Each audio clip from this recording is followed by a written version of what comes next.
Bienvenue à toi sur le podcast Le fil de Floriane. Je suis Floriane et dans la vie, je suis accompagnante et praticienne en santé holistique. Je forme à différents outils de connaissance de soi et j'accompagne les personnes hypersensibles. J'ai toujours eu à cœur l'humain. Après de nombreuses années en tant qu'infirmière, j'ai décidé en 2021 de créer mon entreprise et de proposer un accompagnement personnalisé et individuel pour des personnes comme moi hypersensibles, qui sont en quête de sens dans leur vie avec un désir de se reconnecter à leur essentiel, à remettre du sens dans leur vie et savoir qu'est-ce qu'ils sont venus faire sur cette terre. Accompagner les personnes hypersensibles comme toi est au cœur de mon activité.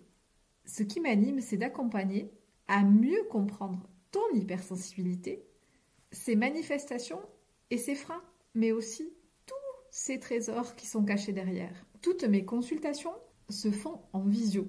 Mon accompagnement est nourri de mes formations et, comme Mary Poppins, avec ma boîte à outils, je viens t'aider à retrouver ou à regagner de la confiance en toi et de la sérénité dans ton quotidien. Respecter ta sensibilité, c'est créer la vie de tes rêves et cesser de rêver ta vie.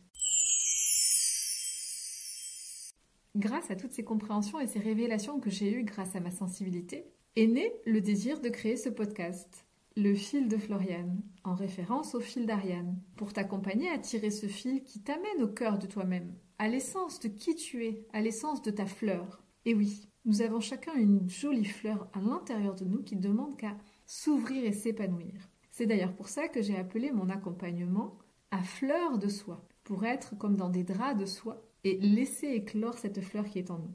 Je te parle régulièrement dans ce podcast de numérologie. Oui, parce que c'est un de mes outils un peu chouchou qui m'a permis de poser un nouveau regard sur ma sensibilité. Alors, j'y fais souvent référence parce que j'ai voulu aller me former, donc je suis diplômée de numérologie sacrée et j'ai appris d'autres numérologies pour compléter ma formation. D'ailleurs, si tu es intéressé, je propose des ateliers et des journées d'initiation à cet outil de connaissance de soi qui est assez fascinant et très révélateur. Parce que la sensibilité peut être autant vécue comme une source de richesse que comme un fardeau à porter, j'ai à cœur de te partager mon vécu, mes ressentis, mes expériences d'hypersensible. Toi aussi, tu es sensible à ce qui ne se dit pas, mais qui se voit, à ce qui ne se voit pas, mais qu'on entend, à ce qui ne s'entend pas, mais qu'on ressent. Ça te parle? Alors tu es au bon endroit. Ce podcast est fait pour toi.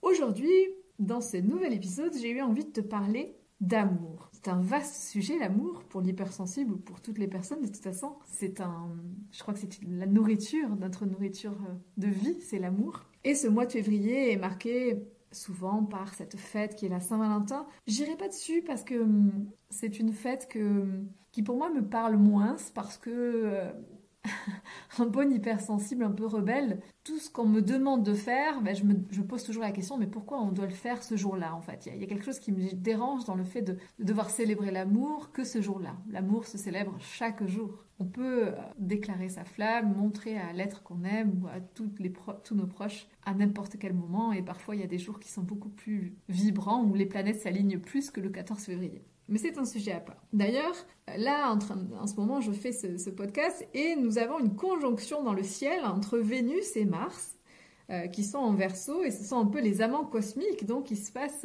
plein de choses en lien avec l'évolution de nos relations amoureuses. Je ne sais pas ce qui se passe dans ta vie, mais en tout cas, c'est les vibrations. Et nous rentrons dans l'ère quand même du Poisson, qui est un signe très rêveur, qui a un idéal très fort, avec ce samedi qui arrive, une pleine lune en Vierge qui nous demande quand même de faire preuve de discernement malgré tout ce côté très imaginatif et très rêveur que nous pouvons tous avoir. Donc l'idée, avec toute cette conjoncture, c'est de savoir c'est que le fait que Mars et Vénus soient en Verseau vient nous parler de cette notion d'être libre dans la relation amoureuse. Les êtres ne sont pas faits pour s'appartenir, mais pour être libres ensemble, a dit Alexandra Julien.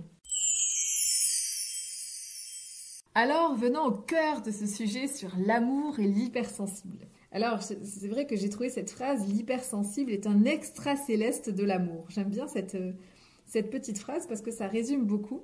En effet, j'accompagne beaucoup de personnes qui sont sensibles et qui ont parfois des difficultés et qui peuvent souffrir dans les relations amoureuses. Et moi-même, j'ai vécu des choses en tant qu'hypersensible dans toutes les relations amoureuses.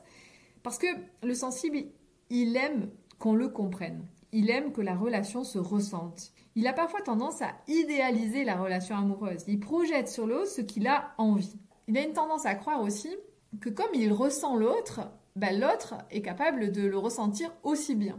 Mais c'est pas toujours le cas, puisque lui, il se suradapte pour l'autre, et l'autre n'a pas forcément un besoin de se mettre à sa hauteur, puisqu'il s'est suradapté, il a compris les besoins de ce qu'il avait, et donc ça peut entraîner parfois des confusions. C'est pour cela qu'il peut avoir la sensation, je sais pas toi, dans sa vie amoureuse, de plusieurs fois avoir des déceptions et surtout redescendre de son nuage. Parce que quand il se rend compte que l'autre ne le comprend pas vraiment, en fait, et ne le ressent pas, et ne comble pas ses besoins, puisque en plus le sensible n'exprime pas ses besoins, il peut y avoir comme une chute un peu en se disant « Waouh, mais comment j'ai fait pour ne pas voir une évidence ?»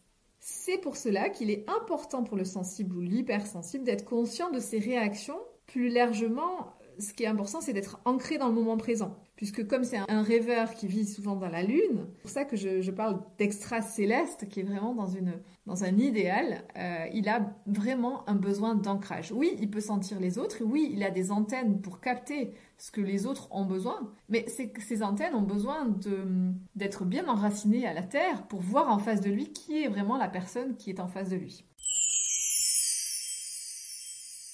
Dans ce podcast, j'avais envie de te parler un petit peu des 6 besoins de l'hypersensible qu'il peut avoir dans la relation amoureuse, dans le couple. Quels sont ces 6 besoins? Le premier besoin, c'est le besoin de connexion. En fait, si toi tu es hypersensible, tu ressens ce besoin de te sentir connecté à la personne. Il y a vraiment un besoin de se sentir en confiance et d'être tout simplement elle-même, de pas te sentir, de pas sentir que tu as besoin de te cacher derrière un masque.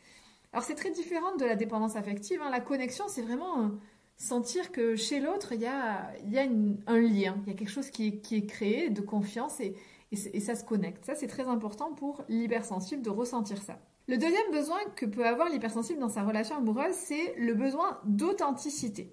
En effet, c'est un besoin fondamental dans tous les domaines de sa vie, en fait, parce que l'hypersensible a besoin d'honnêteté, de sincérité et encore plus en amour. Et il faut qu'il puisse se sentir capable, pas capable, mais disons qu'il a besoin de sentir qu'il peut exprimer sa vulnérabilité sans être jugé. Ça, c'est le deuxième besoin. J'ai oublié de te préciser que, bien sûr, tous les besoins de l'hypersensible ne sont pas que les besoins de l'hypersensible. Ils sont un peu plus accentués chez l'hypersensible, mais tu peux le ressentir même si tu n'as pas une sensibilité qui est très développée. Le troisième besoin, c'est le besoin de se sentir en sécurité. Et oui, parce que le sensible, il vit la relation de manière très très intense. Il donne tout, il est prêt à tout apporter, à ressentir, à mettre ses émotions dans sa relation pleinement. Donc, il a vraiment besoin de sentir qu'il est en sécurité et que l'autre peut le rassurer. Le quatrième besoin, qui est très très très très très très très très très important dans cette relation avec l'autre, c'est le besoin de liberté. Je crois que ça, c'est un besoin universel que peut-être nous n'avons pas tous acquis parce que notre société nous amène à des formes de relations de dépendance. Mais j'aime beaucoup cette phrase que j'ai déjà citée dans d'autres épisodes de podcast, mais de la liberté est né le véritable amour. C'est parce que je suis libre que je peux aimer de manière inconditionnelle.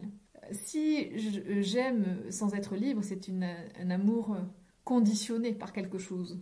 Donc, il y a ce besoin de liberté et de se retrouver avec lui-même, en fait. L'hypersensible, dans ce besoin de liberté, il y a vraiment ce besoin de pouvoir se ressourcer seul et que l'autre respecte ce besoin-là. Le cinquième besoin que l'hypersensible peut avoir dans la relation, c'est le besoin d'être écouté et d'être rassuré.